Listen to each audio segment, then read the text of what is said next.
Yeah, good evening, ladies and gentlemen. It's another opportunity of a Mental Health Tuesday here at SambaSports Youth Agenda. I'll be your host, Mohammed Ali Machausa, bringing you up to speed with conversations that affect our mental health, our emotions. And today we have a very special topic.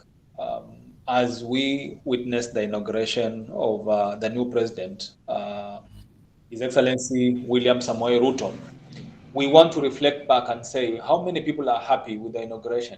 Maybe others are happy with the inauguration, but then they lost elections in other spheres of the general election.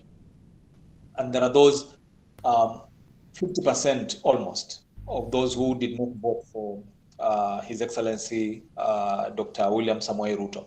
What is their feeling? How are they coping? So the question that we are asking is, how are we coping with the electoral loss? We have casted our votes from the MCA level, MP, governor level, senator, and presidential level. Um, Most of us have at least lost one or two slots in our voting. How have we been managing? How is it affecting us? We have none other than a special occurrence yet again of Professor Dr.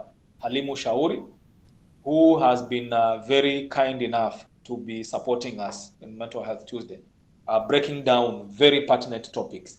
And today is another day that we are going to be listening to him. But before he talks, maybe in 2 minutes or 3 minutes, can we share how is our experience in terms of our electoral loss? How are our experiences? Are we feeling pain of what kind? Are we anxious, or what is it? You may raise your hand so that we listen to you, or you may write on the call chat so that we may respond to your opinion or your comments. Anybody?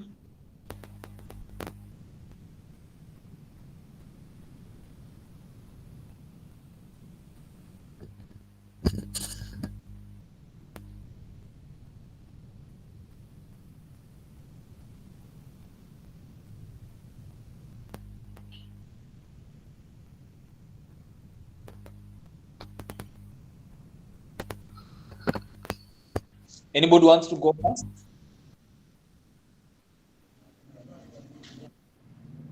If not, then we will listen to Prof, and then we may ask questions or share experiences later. Prof, kindly introduce yourself and then take us through maybe for 10, 15 minutes, and then break for question and answer, and then take it back again.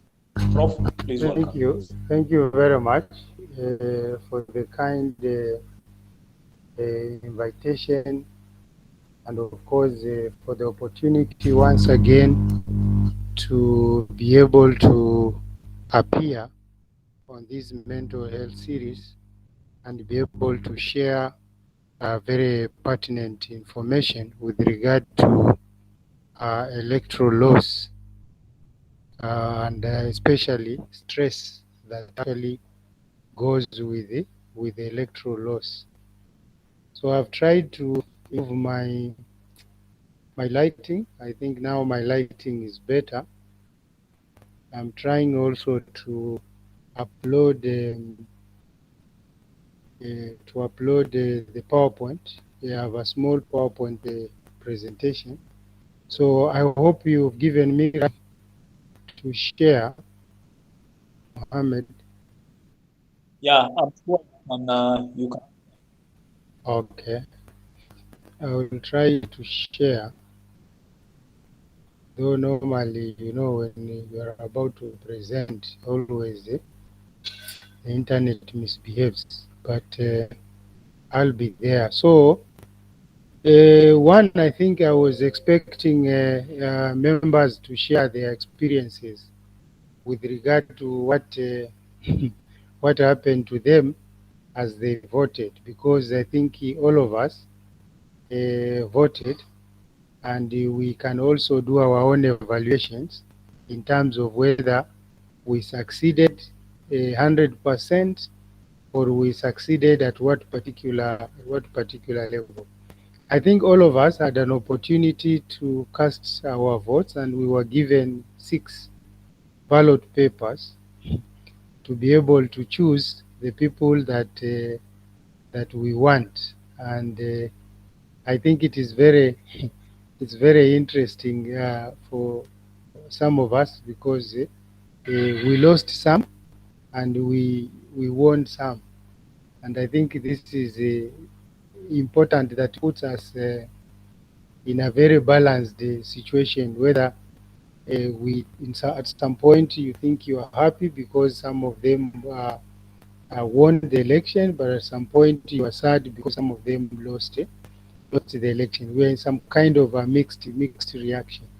So quite a number of us, I know, from MCA to the member of parliament, to the women member of parliament, to the senator, all the way to um, the governor and the president. We all made choices, and I think for me, one of the most difficult question was to transcend or to make that shift between the information that had been given out, a lot of it during the campaigns, and now to crystallize down to be able now to cast my vote. I think one of the greatest challenge and very stressful moment for me, apart from within the electoral process, was actually during the voting itself, where you are given a list of member of county assembly, for example, and it was very stressful for me because the members of county assembly in my area, there were so many. There were so many. It was a list of around 15 people, and I was now wondering, now these 15 people, some of them you didn't even have an opportunity to listen to them. You don't even know what they represent. So even making a choice of who you vote for was quite a stressful moment. And it is very challenging at that particular moment to be able to make correct decisions that matter in your life, and decisions that are transformative. So as I try to talk about the whole topic of stress that is born out of electoral loss, I think we have to acknowledge first the electoral process, that the election is a process, and this process involves different stakeholders. So the amount of stress all of us will have will be completely different depending on whether we are vying for political positions or whether we are voters ourselves. So it is important that when we discuss this, it is very clear in terms of where do we place ourselves, because stress that is borne by somebody who's contesting is not the same stress that somebody who is voting goes through, or maybe it's not the same than somebody who's financing an election. So we must be able to differentiate, and by the fact that we can be able to differentiate the different people and what experiences goes through them, then we can be able to say exactly what really happens, and whether what happens really, you know, is worth talking about. So stress is something that distracts us, the way we function, the way we do our things. And the stress is borne out by many things. Of course, we've been talking here about stress that is related to work-related stress. There is stress also that is related to family issues, how you run the family. But of course, today we are talking about electoral generated stress. And I think the electoral generated stress is something that is very current, is something that is very topical, because already today, as Mohammed has already introduced to us, today you saw that we were witnessing the swearing in of a new president in Kenya, and I think that was a huge milestone in terms of the success that the country has made through the electoral process. But I want to make a statement and say that it is important to mention that election takes a toll on us, either as a voter or either as a contestant. It takes a toll on us. It takes a toll in terms of time. We put in a lot of time in trying to participate in the electoral process. And we put in, of course, a lot of time if we are candidates in terms of, convincing people, in terms of thinking through ideas and developing manifestos that you can be able to share with people to be able to convince them. We put a lot of time in terms of moving around, convincing voters and, meeting different stakeholders and trying to share with them the vision that you have as a candidate. As we do this, of course, so many other things also suffer, because the time that we put in running up for the political campaign is time that we would have needed maybe to run our business. It's time that we may have needed to correct our challenges within the family. And therefore, election itself stand out as something that is really pressing on all of us. It really presses us a lot in terms of what, we can be able to, or we can be able to achieve. And I think it is very critical that we take cognizance of that. When we participate in an election, we need to know that election, or the whole process of electing leaders is very important for us. And I've normally told people that, voting may be an event, but politics is life. Politics is life because you cannot separate it from what we do. And we must be very keen so that we can be able to participate fully in politics and be able to enjoy the fruits that come with politics. It is very important that we take note that when we are participating in a political process, actually something that fits on our own life and how we'd want to move forward.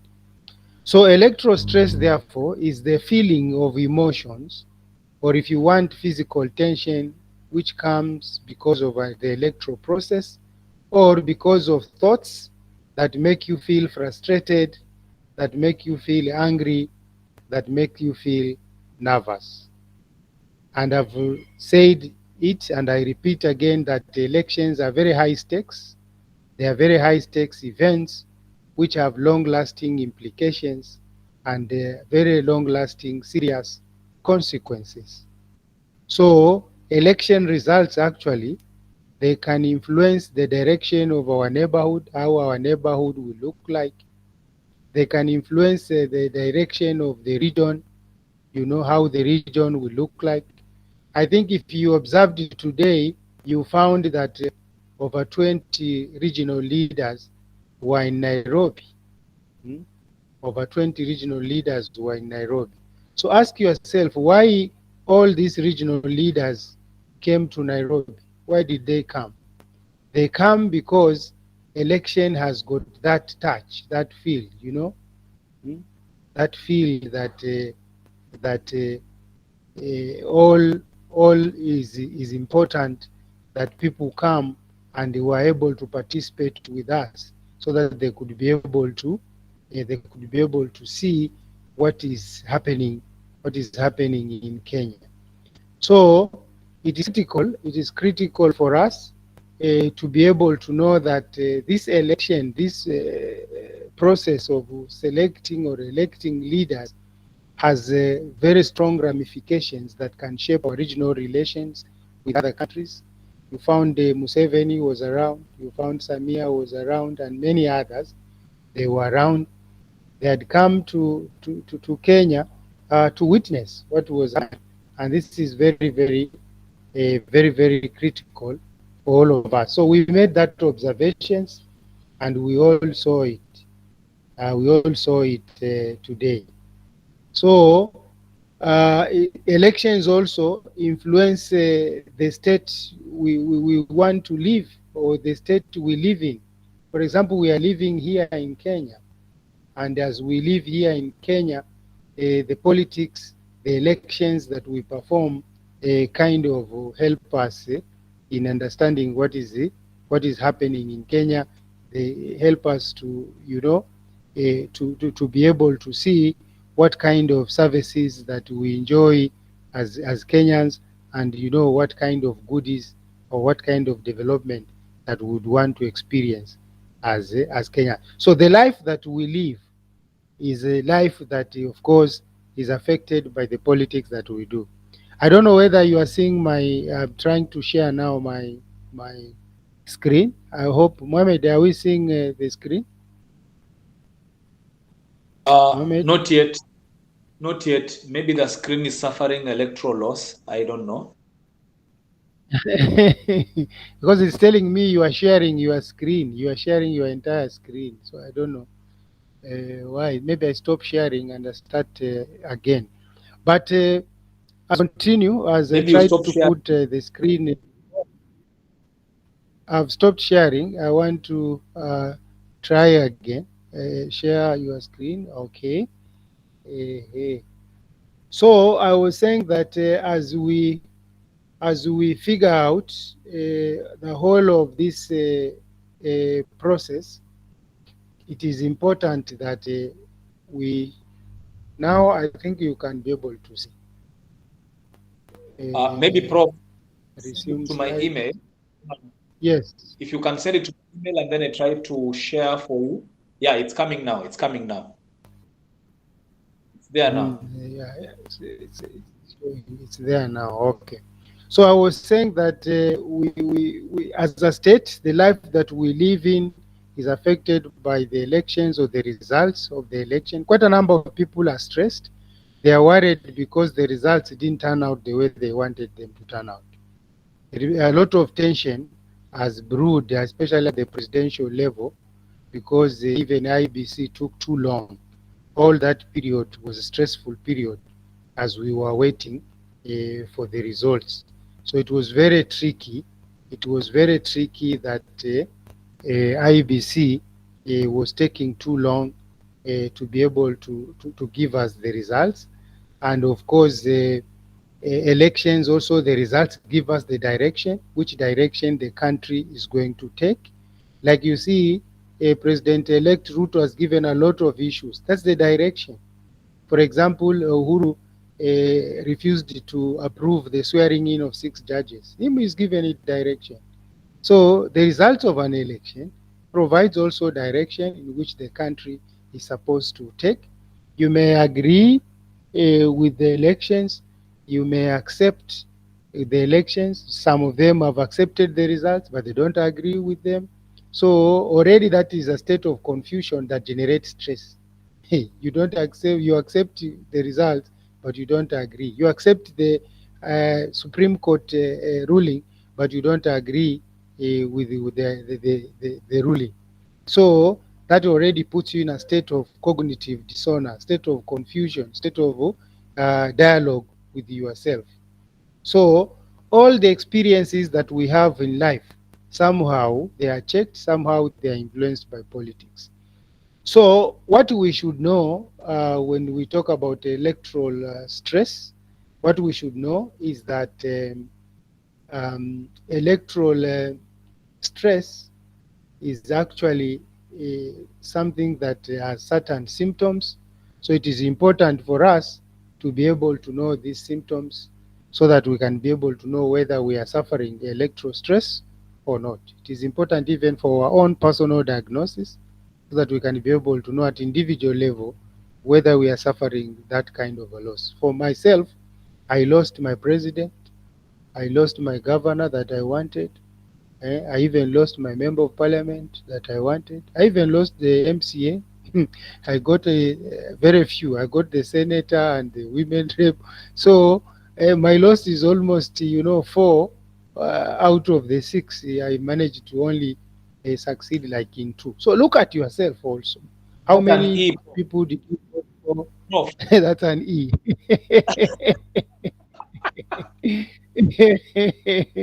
So I was even having dialogue with myself whether I was in a position even to advise anyone if all my candidates lost the election. So, with regard to symptoms, it is important for us to check on a few of these things that can be able to help us know whether we are having or we are suffering electoral stress or not.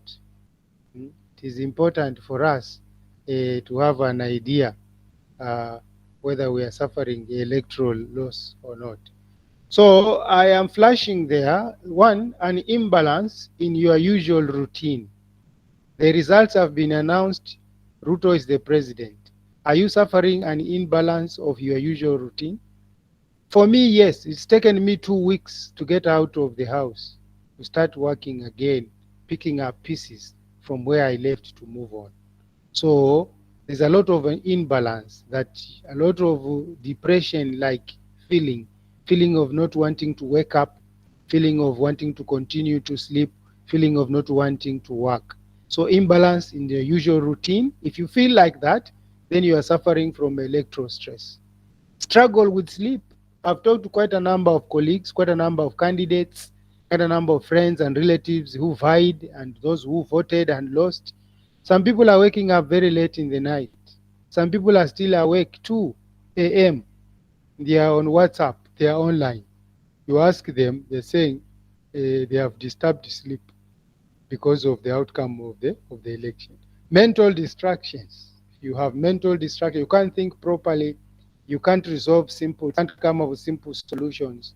Then there's a problem. Fear of missing news. You really run. You want to go and see the news, especially when the Supreme Court was going on. You want to make sure that you catch up with the political happenings in the country. What have the judges said? What has Martha Koome said? What has Mwilu said? Something like that. So you have that fear of missing news. You have that fear of losing out in the whole process. Feeling low. If you feel low because your candidate lost, then you are suffering from electoral stress. Feeling of rejection because your colleagues of Kenya Kwanza won, and they start to tease you now. They are saying yours was kuzimia. So kama ulizimia, the feeling low, being anxious, feeling rejection, that you are rejected, feeling cranky and feeling irritable. Some people, a small statement in WhatsApp, they explode. They're irritable, easily irritable, and this is actually a sign of electro stress. Electro stress actually is caused by the electoral process itself.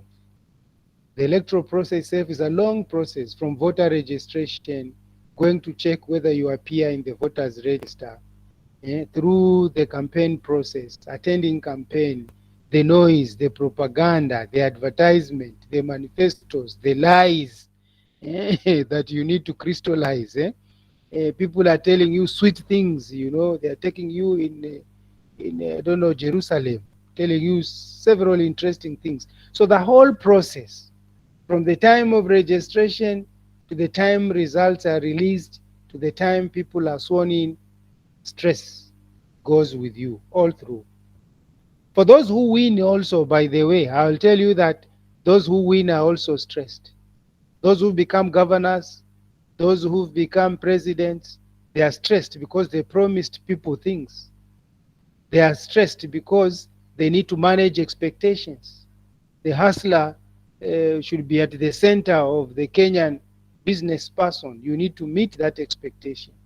Unga will go down. You need to meet that expectation. Petrol will go down. So which magic? What magic What are those things you would do to make sure that those expectations are managed and to make sure that you fulfill your manifesto, your mandate, your vision? So even those who win, they suffer. But the greatest cause of electoral stress is loss, and this is what we've given it a priority today.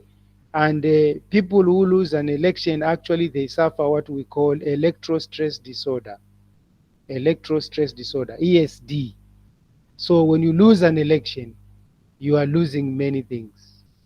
You are losing many things. You are losing many opportunities.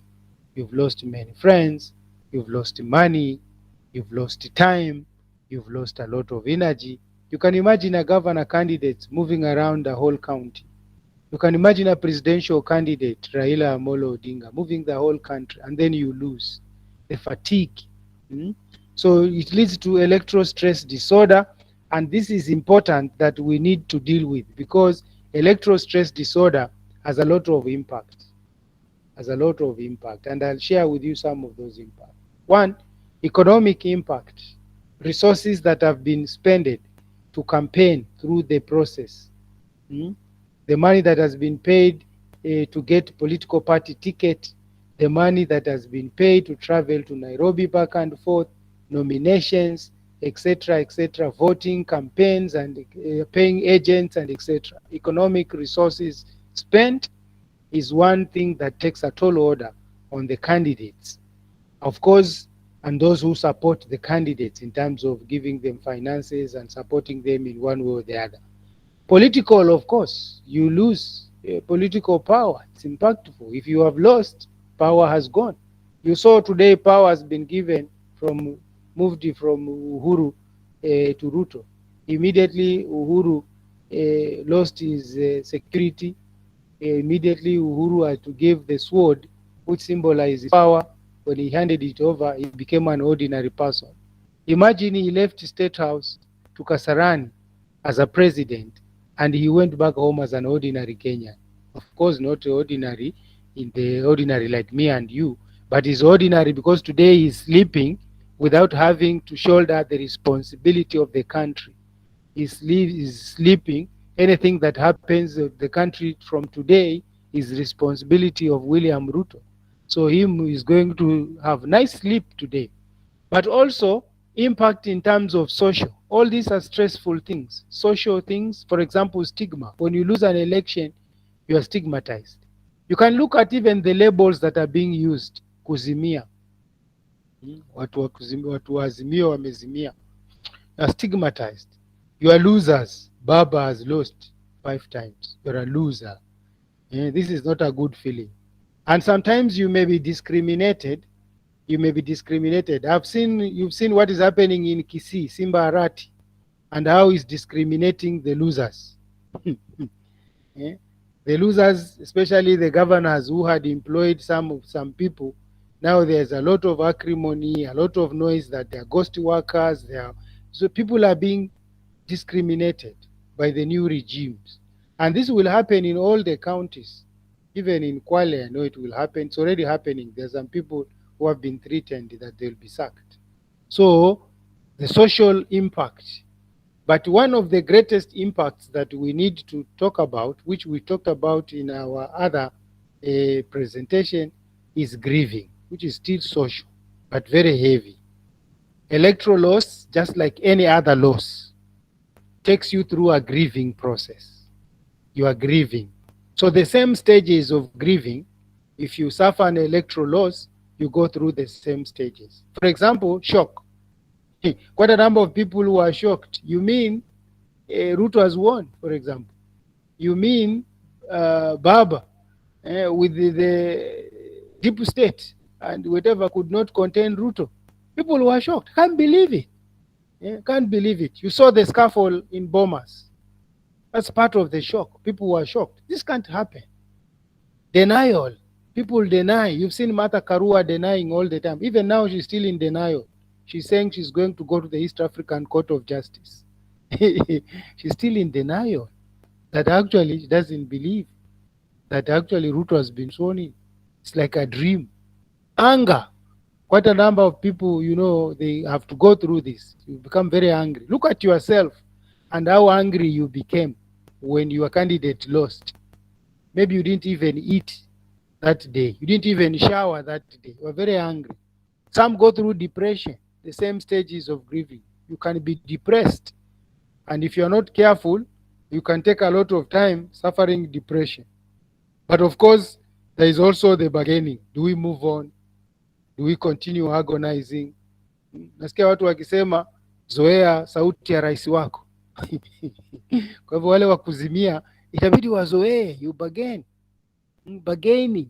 Do you stay in your state of loss or do you move on with life and see what you can contribute in terms of building the nation? But the greatest stage is the stage of acceptance. In any stressful situation, you must go through these phases, but as you go these phases of grieving because of that loss, eventually you should be able to settle at an acceptance. So if you accept now, you can be able to start talking how do you survive? You are in this problem. How do you cope with it?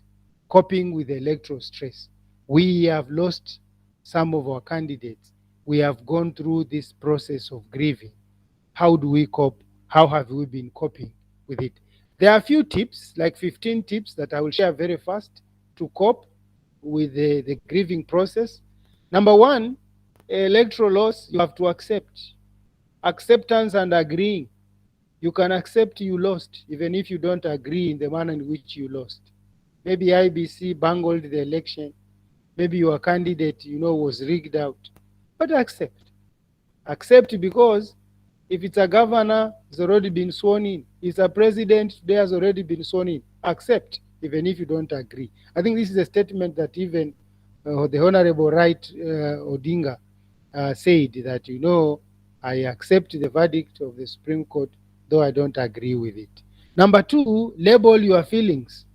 Try to identify your feelings and label them. Are you feeling angry? Are you feeling pity for yourself? Are you feeling, are you sympathetic? Label your feelings. If you can be able to label your feeling and know what type of feeling you are dealing with, then you can be able to fix it. Number three, you can cope by reducing the urge to debate in the media. Some people will really post things that will actually instigate you. You would want to react. You would want to comment. You would want to argue. They post things deliberately so that they can be able to stress you. Number four, focus on the controllable. Focus on what you can control. The things that you cannot control, leave them alone. If the Supreme Court has already given its verdict, you have no control. You can't go anywhere. Even Martha Karua, as a lawyer, senior counsel, in fact, she's saying she's going to the East African Court of Justice. But the Supreme Court of Kenya is the Supreme Court. That's the end. You can't go anywhere to overturn a presidential election. It ends at the Supreme Court. So focus on what you can control. Number five, argue the opposite. When people are saying that, maybe the presidency of Ruto will bring a lot of misery, why don't you also argue the opposite? Maybe it will bring a lot of good things. Who knows? Already is promising nice things. KRA will not harass people. Fertilizer will be given at a subsidized rate of 3,000, 2,000 from 5,000. Petrol. Maybe you'll change the country. Argue the opposite. Don't look at the negative. Look at also the positive. Argue the opposite. Number six, look at the facts. Don't just be pushed and pushed. Look at facts. No propaganda, no rumors, no subjectivity. Facts. What are the facts saying? Number seven, stop pitting yourself. Stop sympathizing. Stop commiserating. Because when you start pitting yourself, you are going to throw yourself into depression. So find ways of dealing with it. Number eight, limit media consumption. If the news are reminding you and they're hurting you and they're stressing you, stop watching the news. The news, if your president was Raila, now the news are showing Ruto, my friend. You will collapse all the time. William Ruto, all the time. Rigathi Gachagua, you will vomit. Number nine, Use stress management skills. You can exercise, you can meditate, you can eat nicely, you can sleep well. So use stress management skills. They can also be able to help you to cope with stress. Number 10, reach out. Talk to people. Talk to other people. Reach out. Discuss this issue. When a problem shared is a problem half solved. Number 11, change brain channel. Change your channel, just the way you switch your TV channel. If your TV is Citizen, you can switch it to Nation.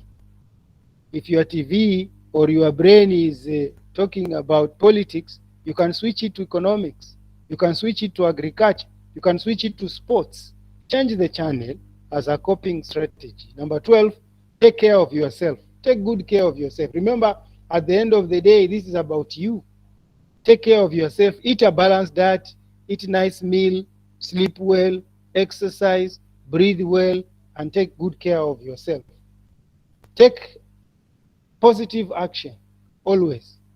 If you lost an election, why don't you start a fundraising to help the needy, the poor, to help kids who cannot pay school fees?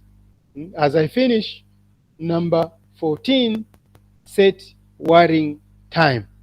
If you must continue to worry about whether Ruto will deliver, about whether, the presidency of Ruto will be beneficial to you, beneficial to the country, about whether the governance of your governor will be good or not, set a worrying time. Say that every day at 3 o'clock, I will worry for 20 minutes. So you set the other time to do other things. When it reaches 3 o'clock, you start worrying for 30 minutes. Set a worrying time so that you can worry for the time you want to worry. Finally, I simplify everything, number 15, and say GOMO. GOMO means get over it and move on. G for get, O for over, M, move, O, on. Get over it and move on. Ruto has been sworn in. Your governor has been sworn in. Your member of parliament has been sworn in. Your MCA has been sworn in. Whether you voted for them or not, they are your MCAs. They are your women rep. They are your governors. They are your president. Get over it. Move on. Get over it. Move on. Go. Thank you very much. Back to you, Mohammed. Asante sana Prof. Mimi naona hapo kwa kuset time ya kuwine ya kulalamika. So I think 20 minutes is enough per day ya kulalamika, and then the rest ufanye kazi ya maana. Thank you very much. Thank you very much, and I want to open this discussion. We still have around 11 minutes that we can interact with the participants. So in the call chat, I have seen some contributions. Kwanza, starting with myself, Prof, I have met several people saying they will never vote again. Nasema mimi next election situpiga tena kura. Sijui utasema nini hiyo. Mama Riziki anasema yes, stressed, we getting our pot back. Alafu Mama Riziki tena akasema ugali 2 kg is 200, this is too much for mwananchi. Mboga bado, makaa bado, uto bado. Haya, Zaniro. Especially on our social media, WhatsApp page, that I think she's talking about the sharing. Tsuma Ngome says, I agree, a problem shared is a half solved. Sheila Salim says, Prof, you have nailed it at the worrying time. So I think she's agreeing with 20 minutes. Maybe she'll do 15 minutes per day ya makasiriko. Mama Riziki says, Prof, share the presentation to Machausa, he will share to us. Okay. If anyone wants to raise their hand and say something, kindly you have an opportunity to do so. And then if you want to share on the call chat, please keep sharing. Binti Changu says, kiupande wangu nimeumizwa na huu uchaguzi, lakini kwa maelezo Halimu alio to advise nitafuata ili nisiumie. Asante kwa ushauri. Haya, asante. Sheila, you want to say something? The stage is yours. Yes, I just want to hear Professor Shauri's thought on this. Tunajua the biggest percentage of people of the statistics of mental health ni vijana sana. Na the same vijana wakati huo uchaguzi pia, we expected them to come out in numbers to vote. But clearly we know they did not come out as we expected. Na hao bado ndo wale ambao wako na stress zaidi kuliko anyone else.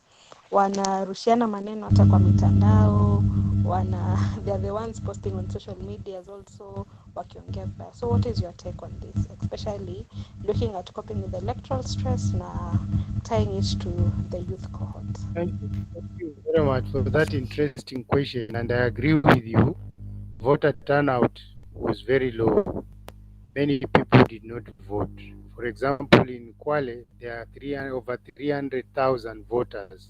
Those who voted in Kwale are less than 180. So you ask yourself, why did the others vote? Were they not convinced that the candidates who were there were not good enough?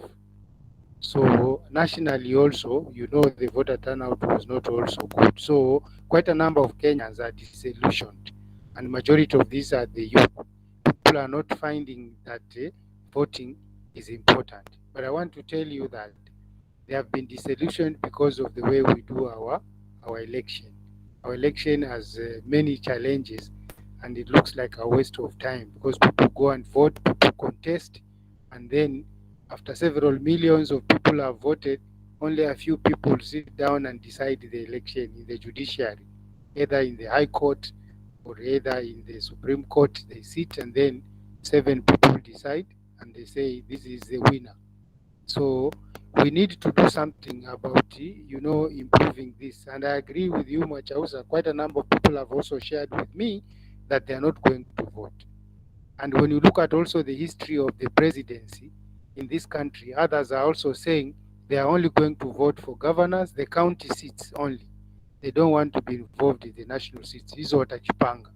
Because they look at the history of this country from Jomo Kenyatta to Moi, from Moi to Kibaki, from Kibaki to Uhuru, from Uhuru to Ruto. So does it mean that it's only Rift Valley and Central Kenya who are supposed to be deciding for the rest of the country who becomes the president for 50 years, for over 50 years? So these are tricky questions, and I agree with you, Sheila, that going forward in 2027, even the threshold that we have attained this time, in some areas 55%, in some areas 65%, will be lower than that, because quite a number of people also are withdrawing their vote. So the new president has a lot of challenges to restore voter confidence. He has said many things about IEBC today. I hope IEBC will be strengthened so that we can be able to be confident in the way we are going to move forward. Okay, binti changu, kiupande wangu nimeuzwa na uchaguzi, lakini kwa maelezo. Okay, sawa. So I think that is the position. Mohamed. Asante sana Prof. Tuma Ngome amerudi, anasema mimi nashukuru kusikiza hii session, although nimeingia kuchelewa, nimefanya kukutana nayo kwa Facebook. Naomba kama kuna njia ya kupata session official niweze kujulishwa. They are educative. Asante sana Tuma Ngome, hilo wewe jua tu kwamba kila Tuesday kuko na session, kila Tuesday. Hii tumemaliza mwaka. Prof, wajua tumemaliza mwaka mzima. Tulianza August last year na tumeingia September. Tuko nalo tu. So every Tuesday of each week, saa 2 usiku, session ipo. Ndio zinabadilika. Podi. This is very good and very progressive. Yes, Akoth. Mmoja amesema odi, alafu akanyamaza. Okay, Mohamed. Nadhani umesikia vibaya Prof. Amesema podi, anaongea kinyumbani. Oh. Usituletee electoral stress kwa mtandao Prof. Kwa nini tena? Weke masikio mzuri ndio uweze kusikia. Ni muhimu. People have shared. Malik Nondo says nashukuru kuingia kwa hii session, ndio siku yangu ya kwanza na nashukuru imenisaidia. Asante sana. He has also raised his hand. Malik Nondo, I don't know whether he want to speak. His hand is up. Okay. Please, Malik, just a minute. Mohamed Alian says positive conversation indeed. Halimu, shukran sana. Yes, Malik Nondo and then Damina. You have an opportunity to speak and then we close.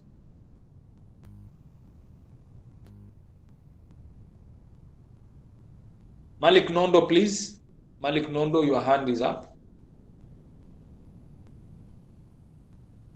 Damina, please take the stage. Tukisubiri Malik Nondo. Shukran. Pia mimi nimeingia kuchelewa lakini nimepata mwisho. Hii vote apathy tukiwa kabla ya uchaguzi tulikuwa na muda kama miezi miwili ama less than 2 months ambao ulikuwa wakati mwingine tunauliza watu labda pengine je utapiga kura, lakini mara nyingi kwa wanasema kwamba hawaoni sababu ya kupiga kura. Hii ya IBC aliyosema profesa ilijitokeza haikuwa nyingi, lakini wengi ni wale walikuwa wanasema kwamba tumeishi na ahadi ambazo hazifanyiki. Mfano utapata kwamba umekwenda mahali mashinani unauliza mtu utapiga kura, kwa maana nipige kura kwa sababu gani? Mimi nimeishi mahali sina maji, kila siku utaambiwa tutaletewa maji, utaambiwa ni barabara hakuna. Kwa hivyo wanasema kwamba ni kama tuwaajiri watu ambao hawaji kutufanyia lile jambo ambalo tunataka. Sasa nafikiri hiyo ilichangia zaidi kwa sababu maisha yake anaona hayabadiliki. Kila siku anaishi na maisha yale, viongozi wanakuja wakienda. Wazungumza na watu wanaishi na ulemavu, anakuambia utasikia pesa za ulemavu zimetengwa, lakini at the end of the day hatuzioni. Kwa hivyo wengi wakawa wanasema hatuoni sababu ya kwenda kupiga kura. So labda pengine wakati umefika kwa viongozi waliochaguliwa saizi wao watabadilisha mbinu ya utendakazi wao ili kurudisha imani ya wapiga kura. Otherwise 2027 wengi hawatopiga kura. Lakini kwa wale wenzetu ambao walikosa rais wao hakupata, mimi wangu wa Jakoya hakupata, lakini niko sawa. Shukran. Ingiza mti. Asante. Nani mwingine? Tsuma Ngome, your hand was up. Do you still want to speak? Yes. Mimi ni kushukuru tu, japokuwa nimeingia kuchelewa na ni kwanza leo, lakini naona Mungu akinipa uhai nitaendelea kuingia kila hiyo siku ambayo umesema. Mimi nimeona hii ni educative sana na nimeipenda. Shukran. Asante sana mwalimu Tsuma Ngome. Utuletee ile jopo zima la Kuwait, maanake I'm sure ile miktadha ambayo kwamba inazungumziwa hapa inaweza kuwasaidia sana kukop na zile stress ambazo kwamba hata wao wanapitia. Kwa hivyo karibu sana. Every Tuesday saa 2 usiku huwa tuko hapa. Asante sana pia kwa kurecognize hiyo Kuwait, na nitawaleta sana hapa. Karibu. As you are talking, Mohammed, I was looking at the TV and it is there, President of the Republic of Kenya, William Samoei Ruto. So, tazoea picha ya president wetu. Prof, leo tuambie kwamba zile dakika zako 20 za stress huwa ni saa 3 kasorobo mpaka saa 3. Yeah, it is important that you worry, but you don't worry too much to destroy what you need to do productively. So you said you are worrying time. It's human to worry, but you make sure that you control the worry. Okay, asante sana. At some point niliona kama Mishi Ali mkono wako uko juu. Sijui kama bado nataka kuongea dada ama tufunge.